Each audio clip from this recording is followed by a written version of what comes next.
Bonjour à tous, dans cette vidéo on va corriger ensemble un exercice de mécanique du solide qui s'appelle le chute d'un arbre, qui est un très grand classique des exercices de mécanique du solide.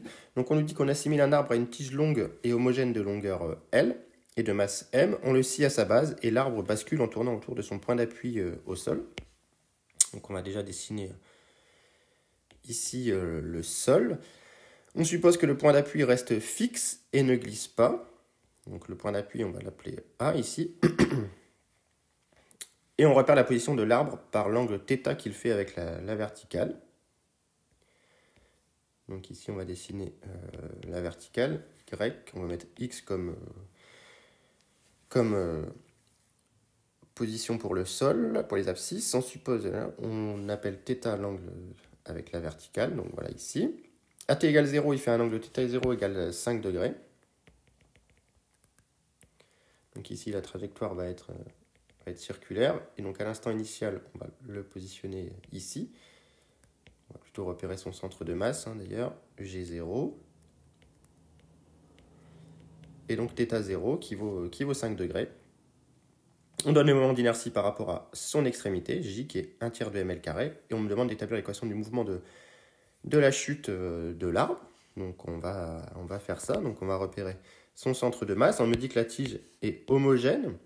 Donc ça me dit que le centre de masse, il est situé à une distance L sur 2 de chaque côté.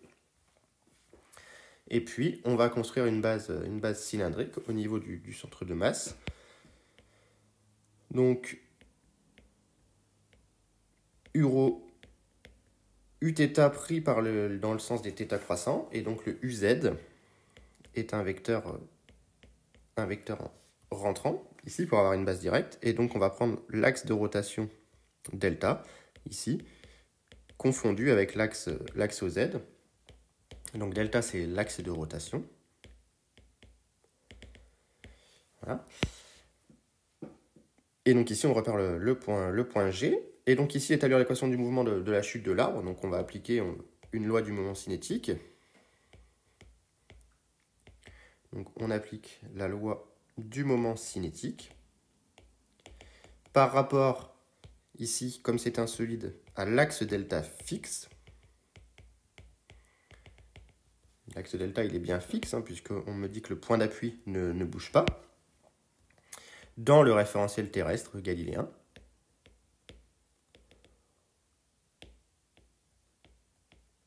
Et donc cette loi du moment cinétique pour un solide, elle s'écrit que dl delta sur dt est égale à la somme des moments par rapport à delta des actions extérieures.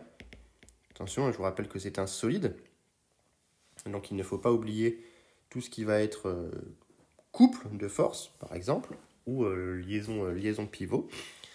Et donc ici, en action extérieure,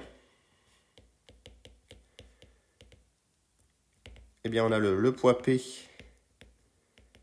qui s'exerce en G. Donc le poids P s'exerce toujours au centre de masse pour un solide. Et puis on me dit donc que le point d'appui reste fixe et ne glisse pas. Donc on a une réaction ici, une réaction du sol au niveau du point d'appui.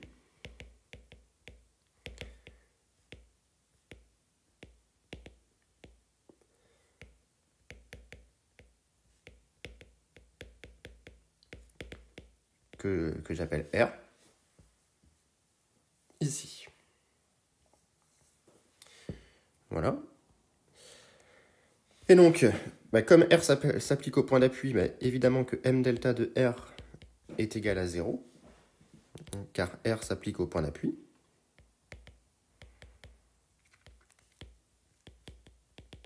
Et ce point d'appui, il appartient à l'axe delta, donc forcément le moment est nul. Et le moment par rapport à delta de P, eh bien, je peux le calculer via la méthode du bras de levier. Donc je construis la droite d'action du poids, ici, et je viens construire le projeté orthogonal sur l'axe de rotation. Pardon, je ne l'ai pas construit au bon endroit. L'axe de rotation est ici. Le projeté orthogonal de la droite d'action sur l'axe de rotation.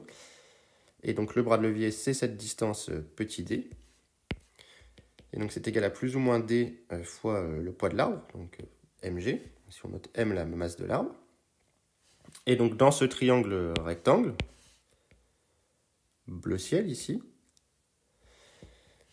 on a l'angle θ ici qui nous repère par rapport à la verticale. Donc on peut se servir de cet angle θ ici, puisqu'en fait la longueur que l'on cherche, c'est aussi cette longueur opposée. Voilà. Donc ça nous fait tout simplement L sur 2 sin θ.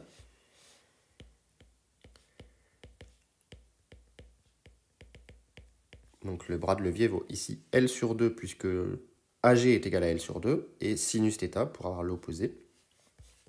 Et enfin, on voit que le poids nous attire ici dans une rotation vers le bas. Donc le poids nous entraîne dans une rotation dans le sens horaire, ce qui correspond à un moment du poids qui doit être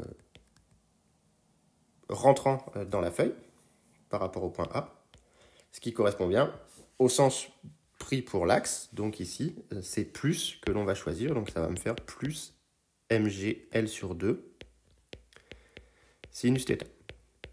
Donc ça, c'est la méthode du bras de levier. Pour ceux qui ne se sentent pas trop à l'aise avec le bras de levier, bah, vous prenez la projection, hein, ou alors on calcule les moments du point par rapport au point A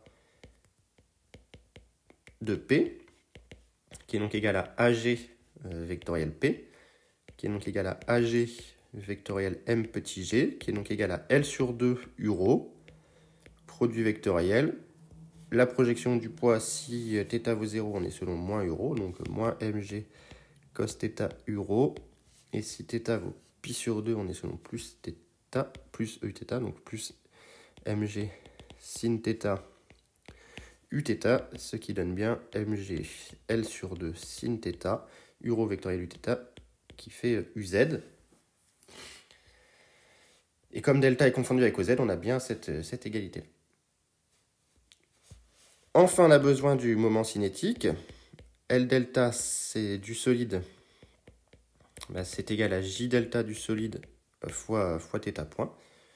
Donc, notre loi du moment cinétique, ici, elle devient d sur dt de J delta θ point égale mg L sur 2 sin θ.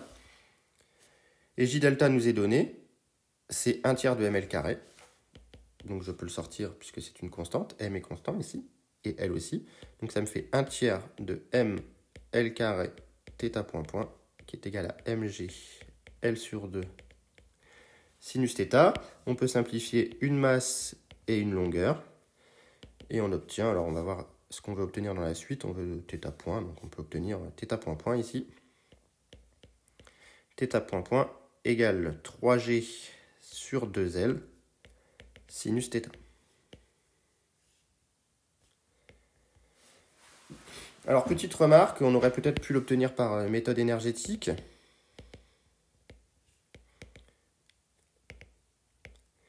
On aurait pu écrire que dEm sur dt ici, par théorème de la puissance mécanique, est égal à la puissance de la réaction, qui est égale à 0, car il n'y a pas de glissement.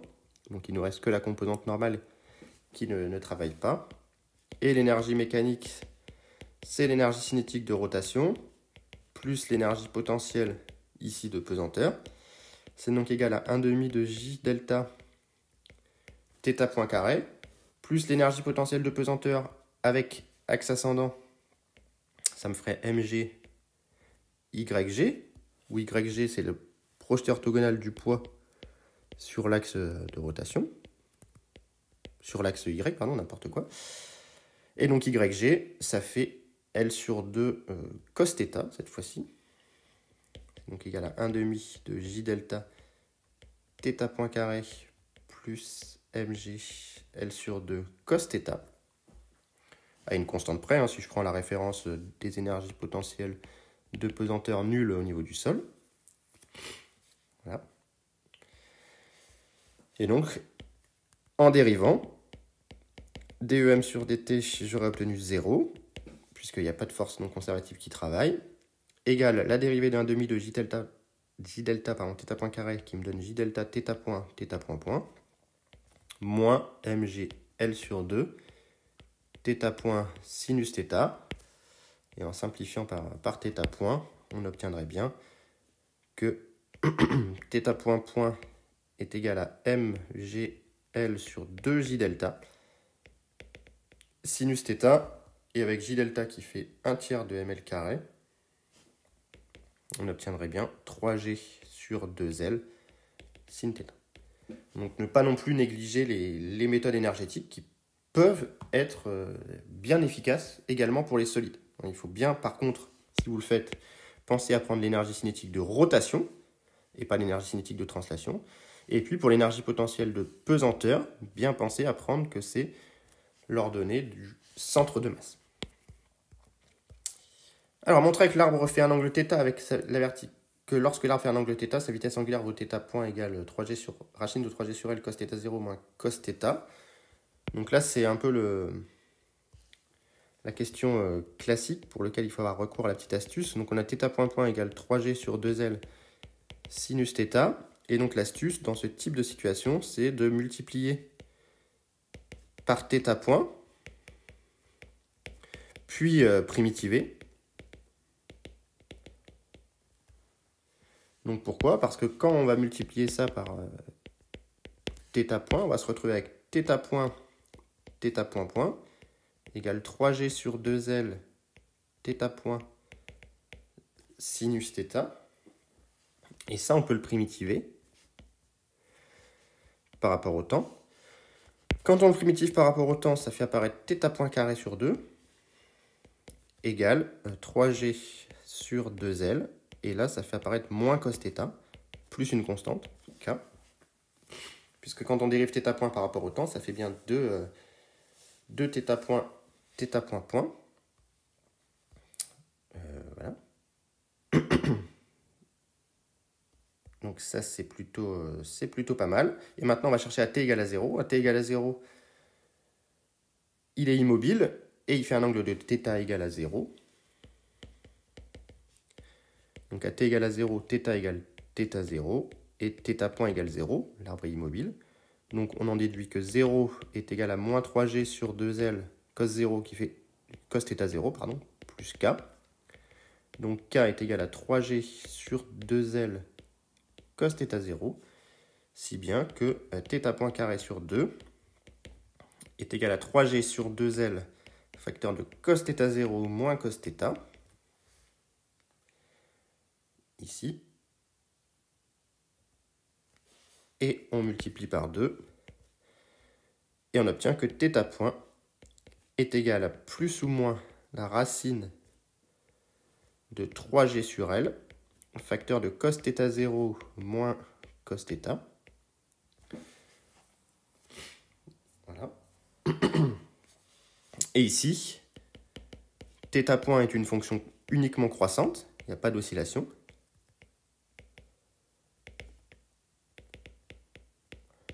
Une fonction croissante de t, donc θ point est positif, et on en déduit que la seule solution acceptable, c'est θ point égale racine de 3g sur L, facteur de cos θ0 moins cos θ. Voilà. Et donc ensuite, déterminer le temps de chute d'un arbre de 30 mètres. On me donne une intégrale que je vais utiliser.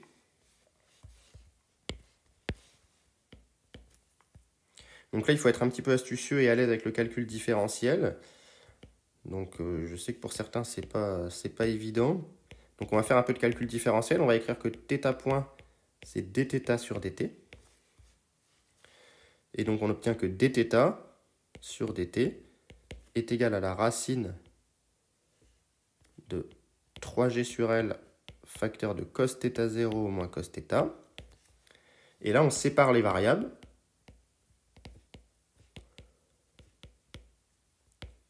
Donc on obtient que dθ divisé par la racine de 3g sur L facteur de cos θ0 moins cos θ égale dt. Voilà.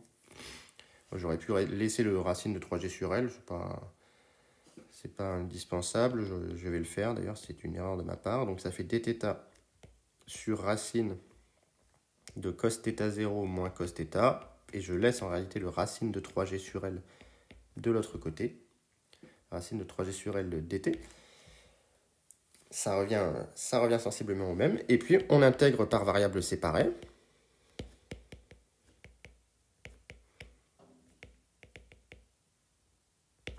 Quand j'intègre par variable séparée, θ varie de θ0 à pi sur 2 pour la chute. Et t varie de 0 à temps de chute, tout simplement.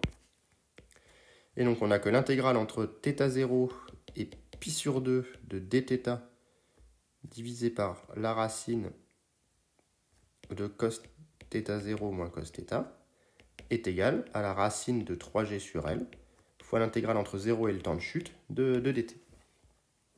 L'intégrale de dθ m'est fournie, ça fait 4,9. Donc ça me donne que 4,9 égale racine de 3g sur L fois le temps de chute. Autrement dit, le temps de chute est égal à la racine de L sur 3G fois 4,9. Chose qu'on peut calculer puisqu'on me parle d'un arbre qui fait 30 mètres. Donc racine de L 30 sur 3G. Ça fait quasiment 30 en fait. 3 fois 9,81 fois... et donc avec deux chiffres, on va rester sur 4,9 secondes comme temps de chute. Donc voilà pour la correction de cet exercice. C'est un exercice que j'aime bien parce que déjà il faut savoir faire la mise en équation de points solides, ce qui n'est pas toujours aisé. Et ensuite il y a cette histoire de séparation des variables qui n'est pas toujours maîtrisée par la plupart des candidats. Le calcul différentiel c'est assez technique, il faut beaucoup de temps pour le digérer. Donc voilà, c'est assez classique de devoir écrire θ point égale dθ sur dt, isoler dt pour pouvoir ensuite intégrer et obtenir le temps de chute ou la période d'oscillation dans le cas d'un pendule. Donc voilà pour cette vidéo, j'espère que la correction était claire. Et surtout, s'il y a des questions, mettez-les en commentaire. Bonne journée!